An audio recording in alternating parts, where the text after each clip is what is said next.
Welcome to another deep dive. Today we're taking a look at these excerpts from a sci-fi world that you've shared with us. I'm really excited about this one because we've got time travel dilemmas, a society rebuilding itself on these spaceships after Earth is destroyed, and some pretty intriguing hints about robots. Yeah, definitely some really cool stuff here.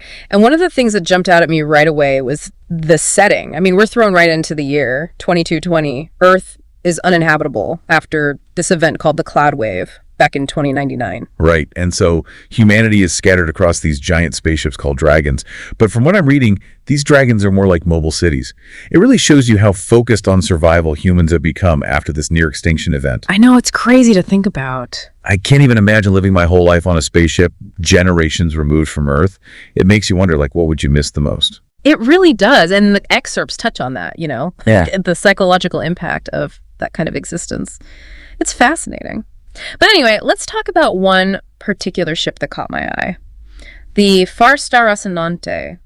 It's described as the fastest in the fleet, but also maybe one of the oldest. Ooh, that's a cool detail. Yeah. Adds a lot of history to it. It does, and the crew is really interesting too. Yeah, we've got the captain, he's experienced, but sounds a bit jaded. Then there's the pilot, very skilled and ambitious. There's a navigator from Mars, they call him Bingo. Right, bingo. He seems like he's really sharp, observant. And then there's the engineer, Steven, from Earth. Yeah, and with Steven, things get kind of interesting. You're talking about the whole robot reveal, right? During the Tashian wave incident. Exactly. That's when we find out Steven is actually a robot. Total shocker. I got to ask, though, does the source material explain what exactly a Tashian wave is? I mean, for those of us who aren't theoretical physicists. It doesn't get into specifics, but from the context, it sounds like a massive energy surge.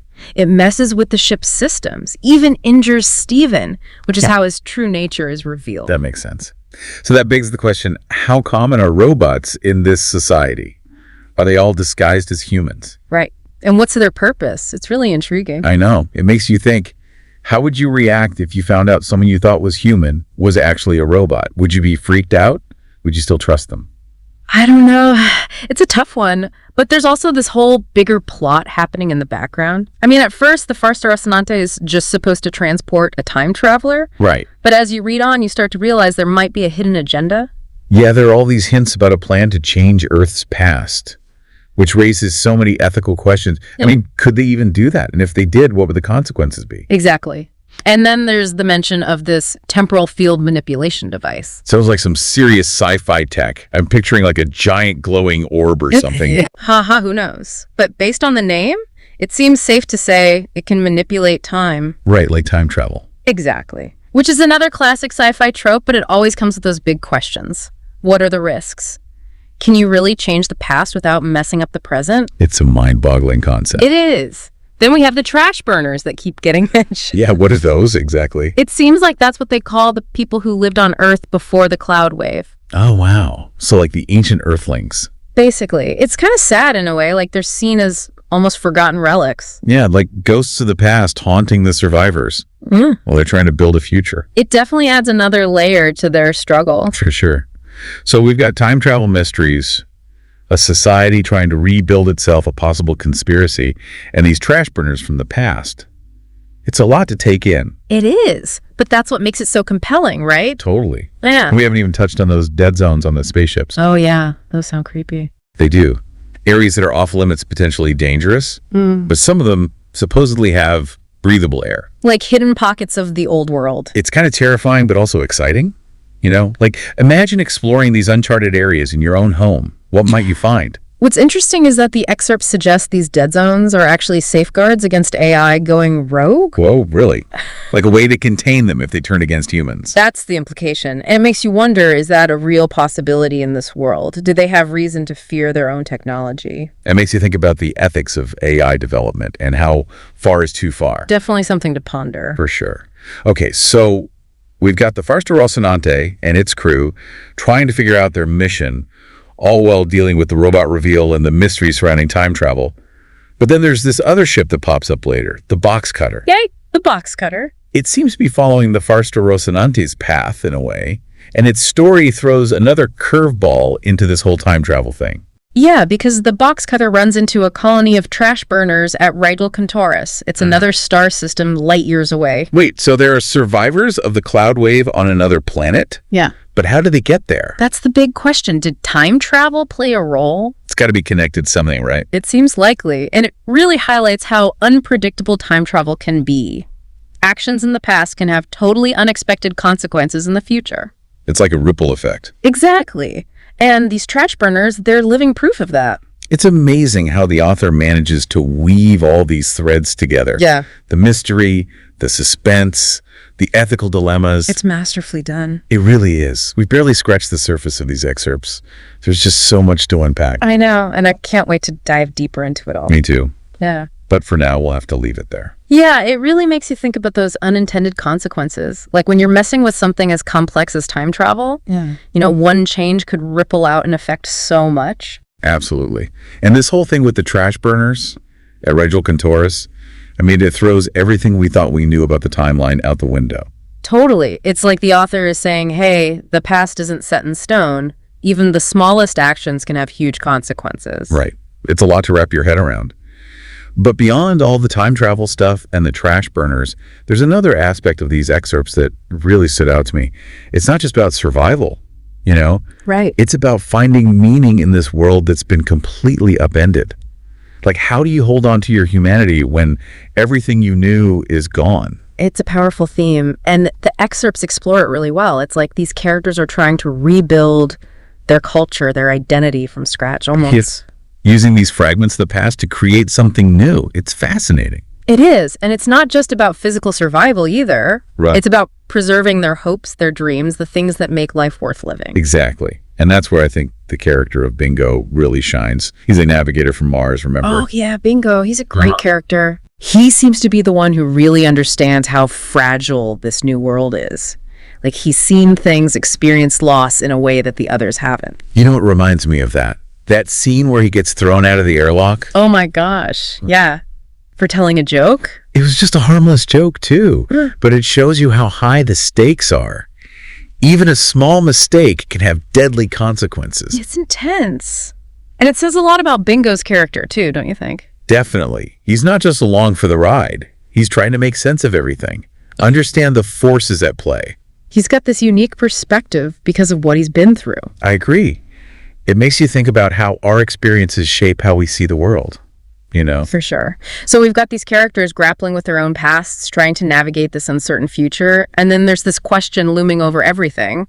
What are the consequences of their choices? Right, both for themselves and for humanity as a whole. It's like they're walking a tightrope between hope and despair. That's a great way to put it. They're constantly trying to find that balance between preserving what they've lost and building something new. And it makes me think about us, Yeah. Like, we're facing challenges today that require that same kind of balance. Yeah. Progress versus responsibility. Thinking about the long-term consequences of our actions. Absolutely. It's not just a sci-fi concept. It's something we're dealing with right now. Totally. But speaking of sci-fi, I have to say the writing in these excerpts is just beautiful. Oh, yeah. The author has a real talent for creating these vivid images and the sense of wonder. It's almost poetic at times. I know, right? And the way they blend scientific ideas with philosophical questions, it's really impressive. Yeah, it's like they're weaving together science and myth, technology, and folklore. Exactly. And that's what good science fiction does, I think. It takes you to the edge of the unknown, but it also reflects back on the familiar, makes you confront your own hopes and fears. It's so true. Okay, but back to those fears for a second. We talked about the robot reveal and those safeguards against rogue AI. But I feel like there's a deeper anxiety surrounding technology in this world. Oh, definitely. Those dead zones, for instance, they're not just physical spaces. Right. They represent the limits we try to place on technology. Like trying to control something that might be uncontrollable. Exactly. And it raises some big questions. Can we really contain AI?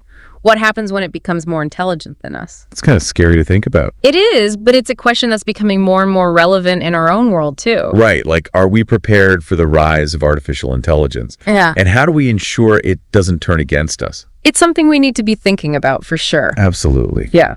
So in these excerpts, we see these characters struggling with these huge existential questions. But at the same time, they're also dealing with very human issues, like trust and betrayal, loyalty and sacrifice. Right, because at the end of the day, no matter how advanced technology becomes, we're still driven by those basic human needs. Good. Connection. It's a good reminder that even in a sci-fi world, the human element is still the heart of the story. I agree. And speaking of stories, there's this other element to the excerpts that I find really intriguing. All the hints about a larger conspiracy. Ooh, yeah, like there's something else going on behind the scenes. It's like a puzzle with missing pieces. You get these glimpses of cryptic orders, strange coincidences, things that seem too perfect to be random. Like someone is pulling the strings. Exactly. And it makes you question everything. Who's really in control? What are their motives? Yeah, is it the Galactic Command? Or is there something even bigger at play? It's like peeling back the layers of an onion. With each layer, you uncover more questions than answers. And that's what keeps you hooked, right? Wanting to know more. Definitely. It's the kind of story that stays with you long after you've finished reading. Yeah, it's like we're following these breadcrumbs. Yeah. And we don't even know where they're leading. Exactly. It's that sense of mystery that really keeps you on the edge of your seat. And then there's the way the author blends these hard sci-fi elements with more philosophical themes, almost mythical. Right. It's like we've got spaceships and time travel on one hand, and then these ancient rituals and the whole trash burner thing on the other. It's almost like a ghost story mixed in with all the science fiction. It is, and it really adds to the overall theme of the excerpts, this tension between the past and the future, the known and the unknown. It's like they're trying to figure out who they are in this new world. Yeah. But they're also haunted by the ghosts of the past. Yeah, and that's something we can all relate to, right? Like trying to reconcile who we were with who we want to be. Absolutely. It's like we're all on this journey of self-discovery, just on a much smaller scale. And these excerpts, they show us what that journey might look like across time and space. Mm-hmm. I mean, just think about that scene with the box cutter and the trash burners at Rigel Cantoris. Oh, yeah, that was a total mind blower. You know, right? It completely changes everything we thought we knew. It's like the author's constantly challenging our assumptions. Exactly. And reminding us that there's always more to learn, more to explore. The universe is full of surprises. And that's what makes it so exciting. Right. The thrill of discovery. Absolutely.